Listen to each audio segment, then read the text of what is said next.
যারা আওয়ামী লীগের রাজনীতি করেন এবং সমর্থন করেন তাদের উদ্দেশ্যে আমি কিছু কথা বলতে যাচ্ছি। আপনাদের অবশ্যই মনে করতে হবে 2018 সালের কথা। দেখুন 2008 বা 9 পরবর্তীতে আওয়ামী লীগ সরকার যখন ক্ষমতায় এলো, তারপরে আস্তে আস্তে আপনারা খেয়াল করবেন যে রাজনীতিটা কিন্তু রাজনীতিবিদদের হাতের বাইরে চলে গিয়েছে। 18তে যেটা হয়েছিল সেটা হলো 18 নির্বাচনের সময় টোটালি এই সময় প্রশাসনিক এবং আমলার যারা ছিল তারা আসলে টোটাল বাংলাদেশের ক্ষমতাটা হাতে নিয়ে নাই।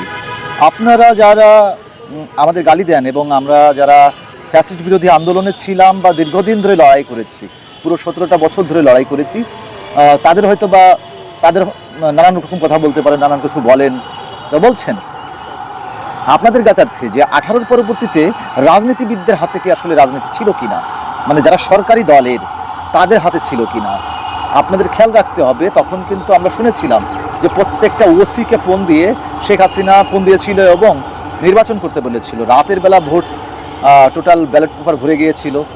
তো সেই জায়গায় তার পরবর্তীতে কী হয়েছিল দেখুন, এইখানে দুইটা পার্ট ছিল, একটা হলো আওয়ামী লীগের রাজনীতি করা লোক, আরটা হলো হাসিনা গোষ্ঠীর লোক, মানে হাসিনা লীগ।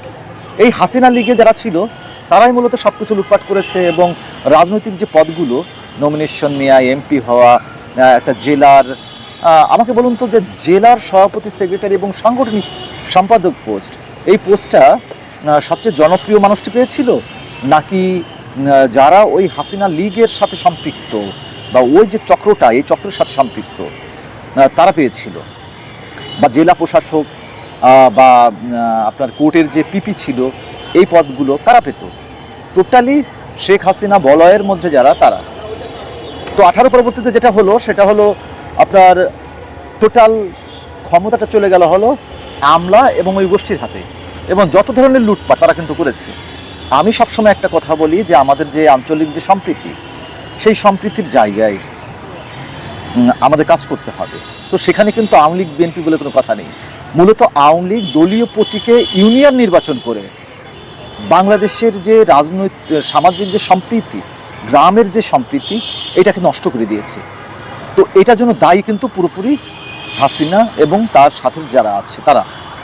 আপনারা দেখেন যে 24-এর যে গণ অভ্যুত্থান হয়েছে এবং গণ অভ্যুত্থানের পরবর্তীতে যেটা হলো সেটা হলো টোটাল এই হাসিনা বলয়ের যারা আছে, যারা লুটপাট করে গেছে, তারা কিন্তু দেশের বাইরে চলে গেছে।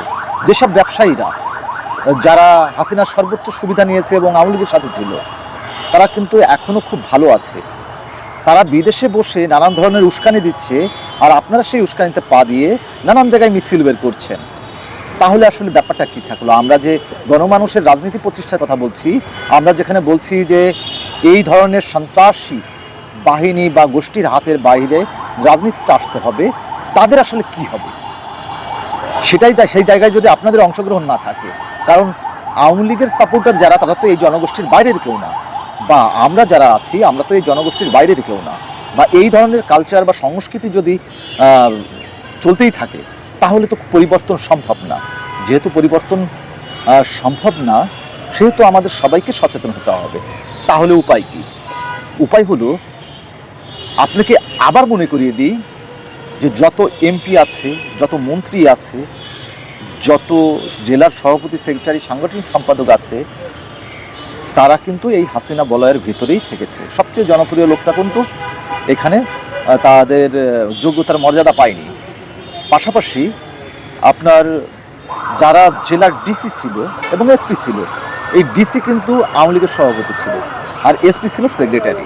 এইভাবেই প্রশাসন দিয়ে বাংলাদেশে পরবর্তী রাজনীতিটা চলেছে। 24-এর নির্বাচনেও আমরা দেখেছি যে 24-এর নির্বাচনেও এই একই পন্থা। তো সেখানে সংসদ সদস্য বা যারা ছিল তাদের বেশিরভাগই হলো ব্যবসায়ী, রাজনীতিবিদ নাই। কিন্তু কি অবাক করে ব্যাপার, রাজনীতিটা হলো সবচাইতে স্পর্শকাতর জায়গা, যেখানে সবচেয়ে বেশি অভিজ্ঞতার দরকার হয়। তো সেইখানে আপনি একটা সাধারণ চাকরিতে একজন অভিজ্ঞ লোক খুঁজেন, কিন্তু রাজনীতিতে আপনি নেতা হিসাবে বা এমপি হিসেবে যাকে আপনি সিলেক্ট করবেন বা ভোট দিবেন, তার কি সেই যোগ্যতা থাকতে হবে না? এই জায়গাটার দুর্বলতার কারণেই আমাদের এই পরিস্থিতি। তাই সবাইকে অবশ্যই এগুলো মাথায় রেখে কাজ করতে হবে। আপনারা সচেতন হন। দলের নামে, কোনো একটা গোষ্ঠীর নামে আপনারা নিজেদের ধ্বংস করবেন না। আমাদের নতুন যে বাংলাদেশ বিনির্মাণ করতে চাই আমরা, সেখানে দলমত নির্বিশেষে আমাদের অবশ্যই এগিয়ে আসা উচিত এবং সচেতন হওয়া উচিত। আপনারা এখন আবার ওই যে বিদেশে পলাতক, যে আপনার কখনোই কোনো খোঁজ নেয়নি, তার কাছে আপনি মূল্যবান হয়েছেন। কিন্তু আপনি রাজপথে যতই আগুন ঝরান, যতই আপনি আন্দোলন করেন, বিদেশ থেকে এসে কিন্তু ওরাই কোনো এক সময় যদি সুযোগ পায়, তো ওরাই এসে নেতৃত্ব ধরবে, আপনি তখন অচ্ছুত হয়ে যাবেন, আপনার কোনো দামই নেই, থাকবেও না। কারণ আপনি তো আসলে চাননি যে প্রতিনিধিত্ব করতে, আপনি গোলামি করতে চেয়েছিলেন, গোলাম হয়েছিলেন, এখন আবার সেই গোলামি থেকে যাবেন। ধন্যবাদ।